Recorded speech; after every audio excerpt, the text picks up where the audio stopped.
91 എപ്പിസോഡുകൾ, വളരെ കഠിനമായിട്ടുള്ള 91 എപ്പിസോഡുകളാണ് കഴിഞ്ഞിട്ടുള്ളത്.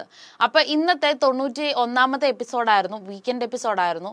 അപ്പോൾ ഈ കഴിഞ്ഞ 91 എപ്പിസോഡുകളിലും സ്വന്തമായിട്ടുള്ള നിലപാടുകളെ എല്ലാം വിളിച്ചു പറഞ്ഞുകൊണ്ട് ഭയങ്കരമായിട്ട് സഫർ ചെയ്തുകൊണ്ടിട്ടാണ് എല്ലാവരും വന്നത് എന്ന് നമുക്ക് പറയാൻ പറ്റില്ല.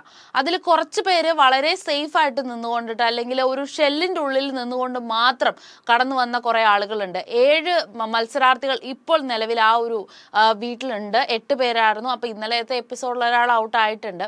അപ്പോൾ ആ ഒരു രീതിയിൽ ഈ 8 പേരിലും സ്വന്തം നിലപാടുകൾ വിളിച്ചു പറയുകയും അല്ലെങ്കിൽ എക്സ്പോസ്ഡ് ആവുകയും ഒക്കെ ചെയ്തു കൊണ്ടിട്ട് ഈ ഒരു രീതിയിലേക്ക്, അല്ലെങ്കിൽ നെഗറ്റീവ് മാത്രം സമ്പാദിച്ചുകൊണ്ട് സഫർ ചെയ്ത് വന്നിരിക്കുന്നത് വളരെ ചുരുക്കം പേരാണ്. ബാക്കിയുള്ളവരിൽ കുറേയൊക്കെ ആളുകൾ എപ്പോഴും തുടക്കം മുതലേ ആ ഒരു സേഫ് സോൺ പിടിച്ച് വന്നുകൊണ്ടിട്ട് എന്തോ ലക്കിന്റെ പുറത്ത് വന്ന ആളുകളും ഉണ്ട്.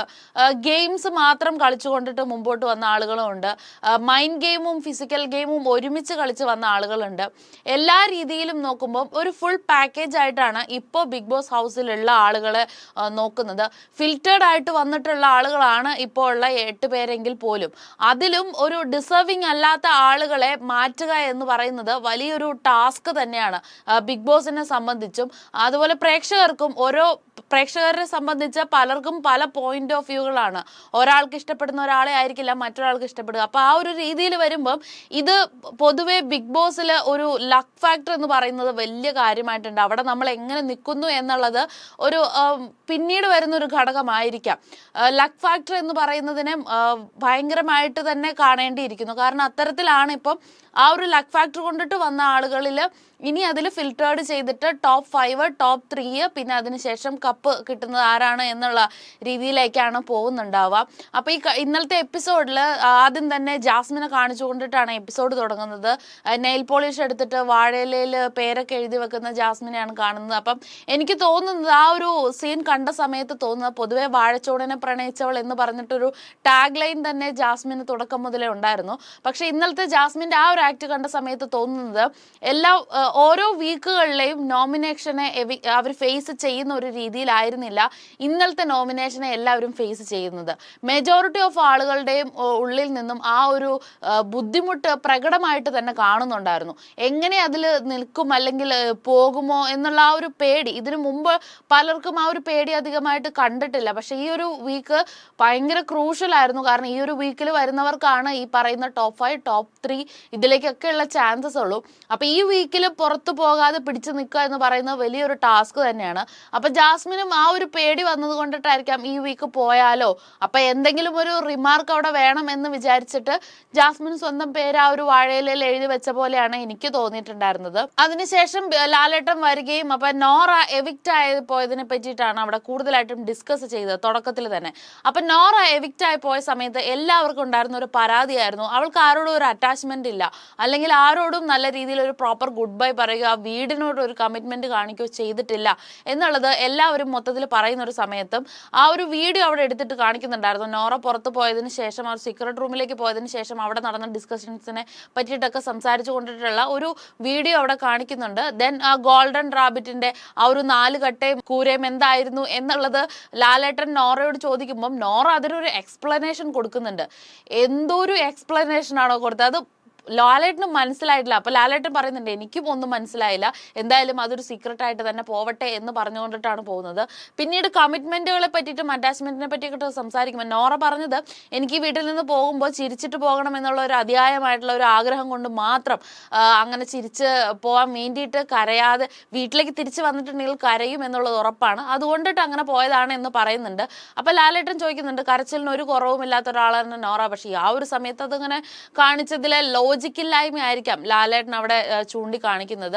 അപ്പോൾ ആ ഒരു സിറ്റുവേഷനൊക്കെ നോറ നല്ല രീതിയിൽ ഹാൻഡിൽ ചെയ്യാനായിട്ട് ശ്രമിക്കുന്നുണ്ടായിരുന്നു. നോറ എന്തൊക്കെയോ പറഞ്ഞ് അതിൽ ന്യായീകരിക്കാനായിട്ട് ശ്രമിക്കുന്നുണ്ടായിരുന്നു. പക്ഷെ അതിൽ ആ ന്യായീകരണം കണ്ടുകൊണ്ടിരിക്കുന്ന പ്രേക്ഷകർക്ക് മനസ്സിലാവും. അങ്ങനെ നോറ ഇപ്പം ഇന്നലത്തെ എപ്പിസോഡിലും നോറയാണ് എവിക്റ്റ് ആയി പോയിട്ടുള്ളത്. അപ്പോൾ ആ നോറ ആ ഒരു സമയത്ത് പുറത്തു പോകുമ്പോഴുള്ള അതേ സെയിം ആറ്റിറ്റ്യൂഡ് തന്നെയായിരുന്നു കഴിഞ്ഞ വീക്കിൽ പുറത്തു പോകുമ്പോഴും ഉണ്ടായിരുന്നത്. അപ്പോൾ ആ ഒരു അഫെക്ഷൻ ഒന്നും ഫീൽ ചെയ്യാൻ പാകത്തിനുള്ള ഒരു കാര്യങ്ങളും നോറയ്ക്ക് ആദ്യം മുതലേ അവിടെ ആരോടും അങ്ങനെ ഒരു അറ്റാച്ച്മെന്റ് ഒന്നും ഉണ്ടായിട്ടില്ല. റസ്മിൻ അല്ലാതെ വേറെ ആരോടും ഉണ്ടായിട്ടില്ല എന്ന് തോന്നുന്നു. പിന്നീട് അവിടെ ഒരു ചർച്ചാ വിഷയമായിട്ട് വന്നത് സായിയുടെ പണപ്പെട്ടി എടുത്തു പോകലിനെ പറ്റിയിട്ടായിരുന്നു. അത് വലിയൊരു ചർച്ചാ വിഷയം തന്നെയായിരുന്നു. കാരണം പ്രേക്ഷകർക്ക് ഉൾപ്പെടെ അന്താളിച്ചു പോവുകയും ഇത് എന്താണ് സംഭവം എന്ന് മനസ്സിലാവാതെ നിന്ന് പോവുകയൊക്കെ ചെയ്ത് കൺഫ്യൂസ്ഡ് ആയിക്കുന്ന ഒരു സിറ്റുവേഷൻ ആയിരുന്നു സായി പണപ്പെട്ടി എടുക്കുക എന്ന് പറഞ്ഞത്. അപ്പൊ സായി പണപ്പെട്ടി എടുത്തതിനെ പറ്റിയിട്ട് ഓരോരുത്തർക്കുമുള്ള ഓരോ പോയിന്റ് ഓഫ് വ്യൂകളാണ്, പലതരത്തിലുള്ള കാര്യങ്ങളാണ് അവിടെയുള്ളവർ പലരും പുറത്തു വന്നുകൊണ്ടിരുന്നത്. എല്ലാവരും ഓരോ രീതിയിലുള്ള പോയിന്റ് ഓഫ് വ്യൂ പറയുമ്പോഴും സായിനെ ഏറ്റവും നന്നായിട്ട് അറിയാവുന്നവർ പറയുന്ന ചില പോയിന്റ് ഓഫ് വ്യൂകളും അല്ലാത്തവർ പറയുന്നൊക്കെ വെച്ച് ക്ലബ് ചെയ്ത് നോക്കുമ്പോൾ മിസ്റ്റീരിയസ് ആണ് എന്നുള്ള രീതിയിലാണ് അവിടെ ഒരു ടോക്ക് വന്നിട്ടുണ്ടായിരുന്നത്. സിജോ പറയുന്നത് കപ്പ് അല്ലെങ്കിൽ മണി ബോക്സ് എന്നുള്ള ആ ഒരു കാര്യമാണ് സായിയുടെ മുമ്പിൽ ഉണ്ടായിരുന്നത്. കാരണം ഏത് സീസണെ സംബന്ധിച്ചും കപ്പ് എടുക്കുന്ന ആൾ അല്ലെങ്കിൽ പിന്നെ ഓർത്ത് വെക്കുന്നുണ്ടാവുക മണി ബോക്സ് എടുക്കുന്ന ആളെ പറ്റിയിട്ടായിരിക്കും. അപ്പൊ ആ ഒരു റിമാർക്ക് ക്രിയേറ്റ് ചെയ്യാൻ വേണ്ടിയിട്ട് മാത്രമാണ് സായി അത് ചെയ്തത് എന്നുള്ളതാണ് സിജോ പറയുന്നത്. പിന്നെ അർജുൻ പറയുന്നത് ഒരു ക്ലെൻസിങ് പ്രോസസ്സിന് വേണ്ടിയിട്ട് വീട്ടിലേക്ക് വന്ന ആളാണ് സായി. അപ്പൊ ആ ഒരു ക്ലെൻസിങ് കംപ്ലീറ്റഡ് ആയതുകൊണ്ടിട്ട് മാത്രം പുള്ളി തിരിച്ചുപോയി, പുള്ളിയുടെ ദൗത്യം കഴിഞ്ഞു, അതുകൊണ്ട് പുള്ളി തിരിച്ചുപോയി എന്നുള്ളതാണ് അർജുൻ പറയുന്നത്. ജിൻഡോ പറയുന്നത് പുറത്തു പോയിട്ട് സായിക്ക് എന്തൊക്കെയോ പ്ലാനുകളുണ്ട്, എന്തൊക്കെയോ എക്സിക്യൂട്ട് ചെയ്യാനുണ്ട്, അതുകൊണ്ട് ആ ഒരു പ്ലാനുകളൊക്കെ തീർക്കാൻ വേണ്ടിയിട്ട് മാത്രം സായി പുറത്തു പോയതാണെന്നാണ് ജിൻഡോ പറയുന്നത്. ഋഷി പറയുന്നത് സായിക്ക് ആ ഒരു മറ്റുള്ളവരുടെ അവസരം നഷ്ടപ്പെടുത്തി എന്നുള്ളത് വളരെ ധൃതി പിടിച്ച് അല്ലെങ്കിൽ ഒരു സെൽഫിഷ്നെസ് കാണിച്ചു കൊണ്ടിട്ട് ആ ഒരു ധൃതിയിൽ മറ്റുള്ളവരുടെ അവസരമാണ് സായി നഷ്ടപ്പെടുത്തിയത്. അപ്പം അതിൽ എനിക്ക് തോന്നുന്നു ഋഷിക്ക് ആ ഒരു പണപ്പെട്ടി എടുക്കാൻ നല്ല രീതിയിൽ താല്പര്യം ഉണ്ടായിരുന്നു. ആദ്യമൊക്കെ ഇല്ല ഇല്ല എന്ന് പറയുന്നുണ്ടായിരുന്നെങ്കിൽ പോലും ഒരു സിറ്റുവേഷനിലേക്ക് വന്നപ്പം ഋഷിക്ക് അത് എടുക്കണമെന്ന് പൊതുവെ താല്പര്യം ഉണ്ടായിരുന്നു. അപ്പൊ അതിൻ്റെതായ ഒരു ഗിൽറ്റ് ഒക്കെ ഋഷി പറയുമ്പോൾ അവിടെ കേൾക്കാൻ പറ്റുന്നുണ്ടായിരുന്നു. പിന്നെ ജാസ്മിൻ പറഞ്ഞത് മാസ് കാണിക്കാൻ വേണ്ടി മാത്രം സായി ചെയ്ത ഒരു ആക്ട് ആണ് എന്നുള്ളതാണ്. ആദ്യം മുതലേ പണപ്പെട്ടി ഞാൻ എടുക്കും എന്നുള്ള ഒരു ലൂസ് ടോക്ക് വന്നത് കൊണ്ടിട്ട് അത് പറഞ്ഞു പോയല്ലോ എന്ന് ഓർത്തിട്ട് അതിന് വേണ്ടിയിട്ട് ഒരു മാസ് കാണിക്കാൻ വേണ്ടിയിട്ട് ചെയ്തതാണെന്നാണ് ജാസ്മിൻ പറയുന്നത്.